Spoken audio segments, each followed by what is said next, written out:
अस्सलाम वालेकुम स्टूडेंट्स। इस लेक्चर में आज हम second year chapter number 1 start करेंगे।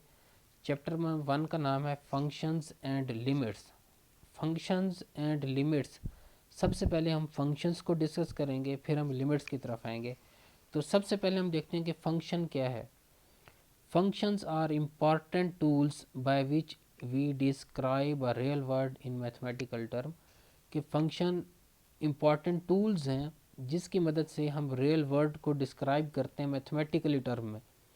ये किस लिए यूज़ होते हैं? ये रिलेशनशिप बिटवीन वेरिएबल्स के वेरिएबल्स को आपस में रिलेट करने के लिए यूज़ होते हैं।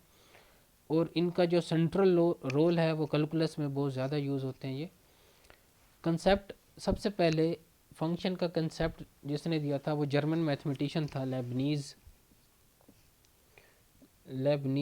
ने सबसे पहले जो है वो इसका कंसेप्ट दिया था फंक्शंस का। ठीक है, इसने क्या किया कि एक क्वांटिटी कैसे दूसरी क्वांटिटी पर डिपेंड करती है उसको डिस्क्राइब करने के लिए इसने फंक्शंस का यूज़ किया, इस टर्म को इंट्रोड्यूस करवाया।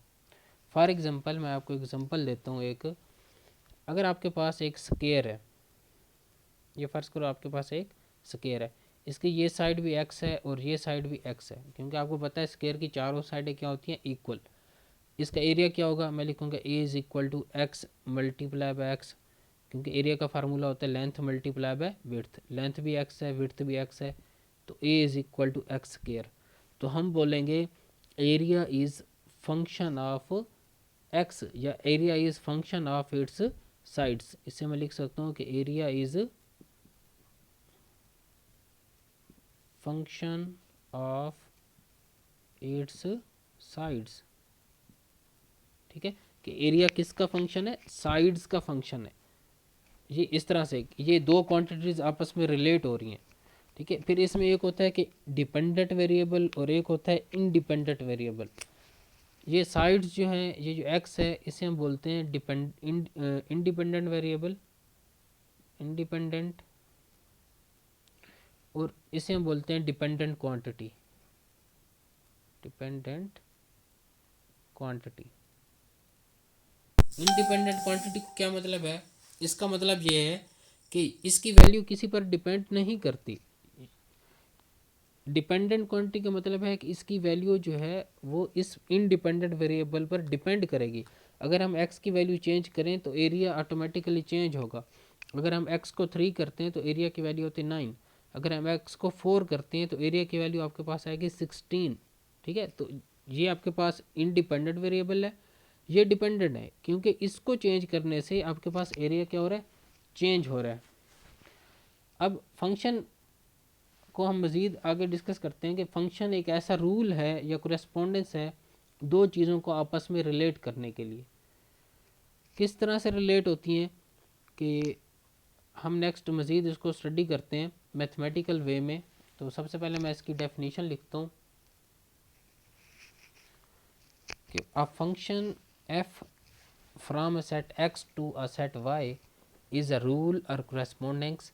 कि एक फंक्शन f जो है वो सेट, एक आपके पास सेट x है, दूसरा आपके पास सेट y है, उनके दरमियान एक ऐसा रूल है या ऐसी कोरेस्पोंडेंस है that assigns to each element x in x a unique element y in y। इसका मतलब ये है कि x का हर एलिमेंट ये एलिमेंट को शो कर रहा है, ये स्मॉल x जो है ये इस सेट के एलिमेंट्स को शो कर रहा है, और ये स्मॉल y जो है ये y के एलिमेंट्स को शो कर रहा है। तो x का हर एलिमेंट y के हर एलिमेंट्स y के यूनिक एलिमेंट से जुड़ा हो। फॉर एग्जांपल मैं यहाँ पे एग्जांपल लेता हूँ, मेरे पास एक सेट लेट करते हैं कि ये x है और एक सेट मेरे पास यहाँ पर y है। अगर मैं लेता हूँ x की वैल्यूज़ a b c और इसकी मैं वैल्यूज़ लेता हूँ 1 2 3, तो फंक्शन कब कहलाएगा? जब x का हर एलिमेंट y के यूनिक एलिमेंट से जुड़ा हो। फॉर एग्जांपल ये x इससे जुड़ा है, इसका एलिमेंट, फॉर एग्जांपल b इससे जुड़ा है और c इससे जुड़ा है, तो ये आपके पास क्या कहलाएगा? x is a function from f is a function from x to y। तो हम बोलेंगे f is a function from x to y। ठीक है, ये ऐसा रूल है जो दो सेट्स को आपस में रिलेट करता है, या दो सेट्स के दरमियान कोरेस्पोंडेंस बताता है आपको कि किस तरह से ये आपस में रिलेटेड है। अब ये जो पहला सेट होता है इसे हम बोलते हैं डोमेन, इसे हम बोलते हैं डोमेन। और ये जो दूसरा सेट वाई वाला होता है इसे हम बोलते हैं रेंज। इस दूसरे सेट को क्या बोलते हैं? रेंज। अब डोमेन का क्या मतलब है और रेंज का क्या मतलब है? डोमेन का मतलब है इनपुट, कि जो आप इनपुट देते हैं, और रेंज का मतलब है जो आपको आउटपुट मिलता है। ठीक है, फॉर एग्जांपल आप ए इनपुट देते हैं और आपके पास आउटपुट 1 आता है, आप बी इनपुट देते हैं आउटपुट आपके पास 2 आता है, आप सी इनपुट देते हैं आउटपुट आपके पास 3 आता है, तो ये आपके पास क्या कहलाएगा? ये डोमेन कहलाएगा सेट, और ये क्या कहलाएगा? रेंज कहलाएगा। इसके बाद नेक्स्ट हम नोटेशन, फंक्शंस की नोटेशंस क्या हैं वो हम देखते हैं। अगर एक क्वांटिटी दूसरी क्वांटिटी पर डिपेंड कर रही है, फॉर एग्जांपल कि अगर आपके पास है कि if a variable y depends on variable x, कि y अगर x पर डिपेंड कर रहा है, तो हम इसको पढ़ेंगे कैसे? तो हम इसे लिखेंगे y is a function of x। इसे हम क्या लिखेंगे? y is function of x। ठीक है, जैसे हमने एरिया की एग्जांपल ली थी, तो हमने उसे लिखा था area is function of its sides. तो इसी तरह हम लिखेंगे y is function of x. X इसमें क्या है? आपके पास सेट है, वाई भी क्या है? सेट है। ये कैपिटल्स होंगे, एक्स भी सेट है और वाई भी सेट है। नेक्स्ट, एक आइलर मैथमेटिशियन था, उसका नाम था आइलर। उसने एक सिंबल यूज़ किया, इन्वेंट किया फंक्शन को रिप्रेजेंट करने के लिए। इसी स्टेटमेंट को हम इस तरह से भी लिख सकते हैं कि y is equal to f of x. इसका मतलब है y is function of f of x. इसको हम क्या पढ़ सकते हैं? y is equal to f of x, y is function of f of x. ठीक है, ये f से मुराद फंक्शन है। फंक्शंस को हम कैपिटल लेटर से भी डिनोट कर सकते हैं और स्मॉल लेटर से भी डिनोट कर सकते हैं। तो मैं यहाँ पर लिख देता हूँ कि functions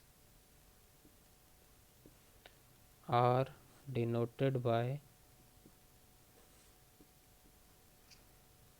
letters such as F, G, H, या आप कैपिटल लेटर से F, G, H and so on. Function को आप इस तरह से जो है वो डिनोट कर सकते हैं। F भी कह सकते हैं, G भी कह सकते हैं, H भी कह सकते हैं। ठीक है, इस तरह से। इंशाल्लाह नेक्स्ट लेक्चर में हम मज़ीद इसको स्टडी करेंगे।